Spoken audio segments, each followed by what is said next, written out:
శ్రీమాత్రే నమః. మనము జూలై మాసంలో రాశి ఫలితాలు కనుక చూసుకున్నట్లయితే అప్పుడు ఉన్నటువంటి గ్రహస్థితి ఏ విధంగా ఉంది అని చూసుకున్నట్లయితే జూలై మాసంలో శని వక్రగతిలో ఉంటున్నాడు కుంభరాశిలో. అదేవిధంగా రాహు మీనంలోని, మేషంలో కుజుడున్నాడు. అయితే చంద్రుడు ప్రతి 2.5 రోజులకు ఒకసారి మారిపోతూనే ఉంటాడు. అలాగే మరొక విషయం ఏంటంటే ఇక్కడ ఈ యొక్క కుజుడు 13వ తేదీ గురువుని కలుస్తున్నాడు. ఎప్పుడైతే కుజుడు గురువుని కలుస్తాడో కొంచెం ల్యాండ్ రిలేటెడ్ సంబంధించిన విషయంలో మంచి జరిగేటువంటి యోగం, కొంచెం ల్యాండ్స్ రేట్స్ పెరగడం కూడా జరుగుతుంది.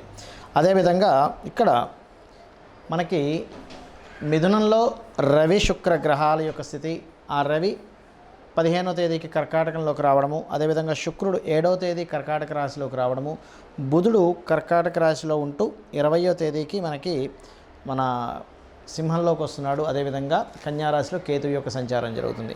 ఈ యొక్క గ్రహస్థితిని అనుసరించి ద్వాదశ లగ్నాల వారికి, లగ్నం తెలియని వారి రాశుల వారికి ఏ విధంగా ఉంది అనేటువంటి విషయాలు మనం ఇప్పుడు తెలుసుకుందాం. కన్యా లగ్నము, కన్యారాశి, రాశిలో కేతువు యొక్క సంచారము.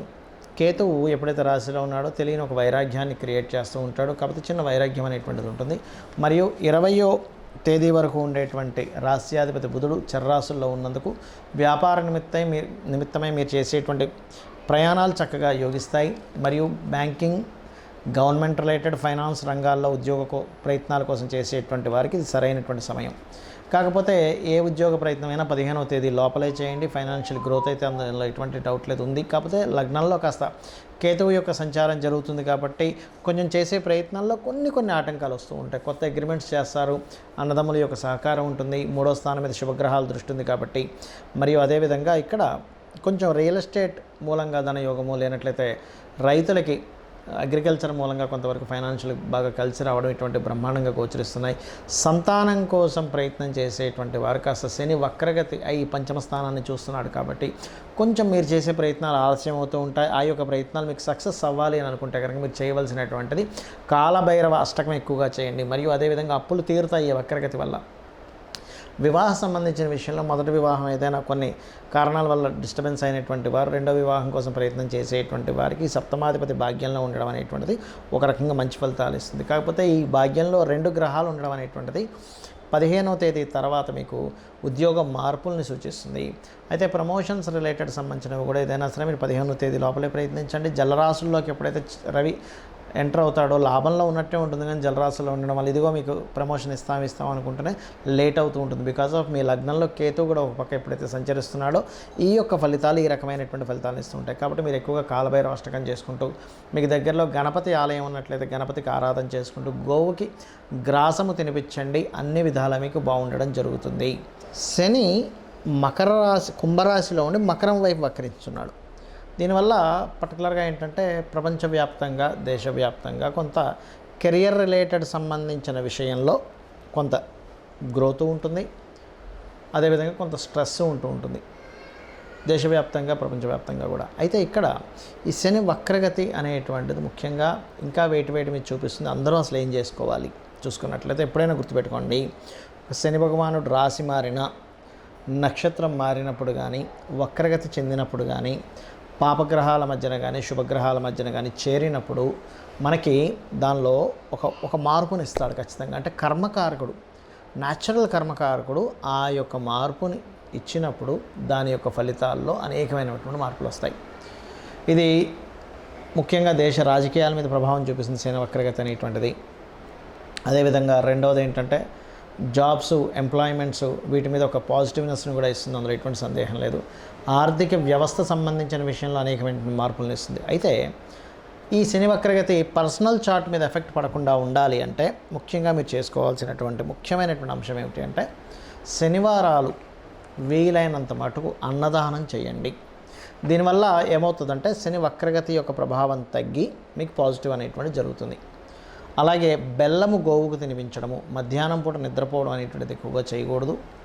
అదేవిధంగా ముసలి వాళ్ళకి, బాగా ఏజ్డ్ పర్సన్స్కి, వాళ్ళకి ఏదైనా మీకు తోచినటువంటి సహాయం చేయడం చేస్తూ ఉన్నట్లయితే ఖచ్చితంగా మంచి ఫలితం వస్తుంది. దీంతోపాటు శని వక్రగతి యొక్క ప్రభావం మీ మీద అస్సలు ఇంక పడకుండా ఉండాలి, కంప్లీట్ పాజిటివ్గా ఉండాలంటే కర్మకారకుడు ముఖ్యంగా శని భగవానుడు ఆంజనేయ స్వామి ఉపాసన ఎవరైతే చేస్తారో వాళ్ళకి మరింత అనుకూలంగా ఉంటాడు. కాబట్టి ఆ అనుకూలత రావాలంటే రోజు కనీసం 20 నిమిషాలు, ఎక్కువసేపు అక్కర్లేదు, ఓం హరిమర్కటాయ నమః అనే మంత్రం చేయండి, అద్భుతంగా ఉంటుంది. అయితే ఎవరికైనా వాళ్ళ జన్మజాతకంలో శని వక్రించుండి వాళ్ళ గనక కర్మ సంబంధం దానికి వచ్చింది కంప్లీట్గా అన్నప్పుడు ఉద్యోగం గతంలో చేసిన ఉద్యోగంలోకి వెళ్ళడం అనేటువంటిది ఇస్తాడు. గతంలో ఇంతకుముందు చేశానండి జాబ్ వాళ్ళు మళ్ళీ పిలుస్తున్నారు, ఇటువంటివి వింటూ ఉంటారు, గుర్తుపెట్టుకోండి. అలాగే ఎప్పుడైనా గుర్తుపెట్టుకోండి, గోచార గ్రహాల యొక్క ఫలితం ఒక ఎత్తు అయితే మన personal chart is most important. మన పర్సనల్ చార్ట్లో ప్రస్తుతం నడుస్తున్న మహాదశ ఏమిటి, అంతర్దశ ఏమిటి, దానికి గోచారం ఏమిటి, ఇది పర్టికులర్గా చూసుకోవాలి. అంతేగాని ఎంతసేపు నాకు ఏలినాటి శని ఉంది, అర్ధాష్టమి శని ఉంది, అష్టమి శని ఉంది, అందుకే ఇంత ఇబ్బంది పడుతున్నాను అనుకోవడానికి వీల్లేదు. ఎందుకంటే శని భగవానుడు ఎప్పుడూ బ్యాడ్ అయి ఇచ్చేటట్టయితే ప్రతి ఒక్కరూ శని మహర్దశ రాగానే ఇబ్బంది అయిపోవాలి. గురు మహర్దశ రాగానే బాగుండాలి, శుక్ర మహర్దశ రాగానే బాగుండాలి, బుధుడు రాగానే బాగుండాలి. అలా అవ్వట్లేదు కదా. లాజిక్ ఆలోచించండి. శని భగవానుడు బాగుంటే మంచి ఫలితాలు ఇస్తాడు, గురువు బాగున్నా మంచి ఫలితాలు ఇస్తాడు. కానీ ఇబ్బంది అయితే గురువు గ్రహం అయినా సరే ఇబ్బంది ఇస్తుంది. శుక్రగ్రహం అందరూ ఏమనుకుంటారు, శుక్రదశ వస్తే రాజయోగం అనుకుంటారు. అలా ఏమి ఉండదండి. శుక్రుడు బాగుంటేనే రాజయోగం. నేను మీకు ఒక కనీసం కొన్ని వేల జాతకాలు చూపిస్తా. శుక్రదశ వచ్చినప్పుడు ఇబ్బంది పడ్డ వాళ్ళు కూడా, ఎందుకంటే డిపెండ్ ఆన్ ఆ గ్రహం యొక్క స్థితి ఎలా ఉంది. శాస్త్రంలో చాలా స్పష్టంగా చెప్పబడింది. కాబట్టి ఈ యొక్క విషయాన్ని కంప్లీట్గా తెలుసుకోవాలి మీరు. ఇది తెలుసుకోకుండా మూఢంగా శని వచ్చేసింది పాడైపోతాను, శుక్రుడు వచ్చేసింది బాగుంటాను కాదు. శుక్రుడు పాడైతే శుక్ర సంబంధంగా పాడవుతాడు మనిషి. అంటే స్త్రీ వ్యామోహం కావచ్చు, లేకపోతే ఎక్కువ లగ్జరీ ఖర్చులు పెట్టేసి పాడు చేసుకోవడం కావచ్చు, ఇట్లాంటివి ఇబ్బంది పడుతూ ఉంటాడు. శని గనక పాడైతే కింద వాళ్ళ వల్ల వీళ్ళు ఇబ్బంది పడుతూ ఉంటారు. అంటే వీళ్ళకి సపోర్ట్ సపోర్ట్ చేయకపోవడం. అదే బాగుంటే వాళ్ళ కింద పనిచేసే వాళ్ళ వల్ల వీళ్ళు మంచి రాజయోగాన్ని పొందుతారు. సో ఆ డిఫరెన్స్ అనేది ముఖ్యంగా మెయిన్గా తెలుసుకోవాలి, ఎప్పుడైనా గుర్తుపెట్టుకోండి. అయితే ఇక్కడ ఒక విషయం ఏంటంటే, మీరు మీ యొక్క జన్మజాతకం ఎలాగున్నా కానీ, అందులో ఎన్ని అవయోగాలు ఉన్నా, ఎంత దీనస్థితిలో ఉన్నా ఒకటే గుర్తుపెట్టుకోండి, అమ్మవారిని నమ్ముకుంటూ, చాలామంది భయపడేది శనికి సంబంధించిన విషయమే కాబట్టి అమ్మవారిని నమ్ముకుంటూ, అమ్మవారి లలితా సహస్రనామాల్లో ప్రత్యేకంగా ఓం అనాకలిత సాదృశ్య చుబుక శ్రీ విరాజితాయై నమః అనే మంత్రం కనుక చేసుకోగలిగితే ఎటువంటి శని దోషాలున్నా పోతాయి, గుర్తుపెట్టుకోండి. ఇంకొకటి ఏంటంటే, ఇక్కడ మీరు ఎప్పుడూ కూడా బాగున్నటువంటి ప్లాంటరీ పొజిషన్కి సంబంధించిన రత్నమే ధరించాలి ఎప్పుడు కూడా. చాలామంది ఏం చేసే మిస్టేక్ ఏంటంటే, నాకు ఈ దశ బాగాలేదు కదండి అందుకే ఆ రత్నం పెట్టేసుకున్నా అంటారు. అది కూడా చాలా పెద్ద మైనస్ అవుతుంది ఒకటి.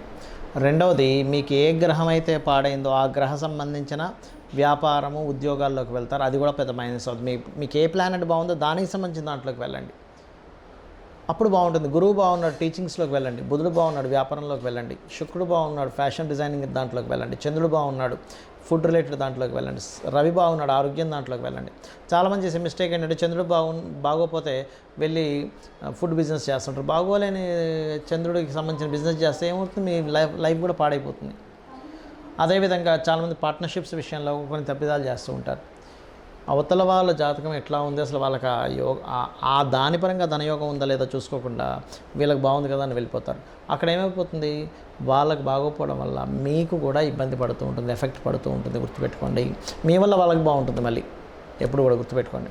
సో ఇది ముఖ్యంగా జాగ్రత్త పడవలసినటువంటి అంశము.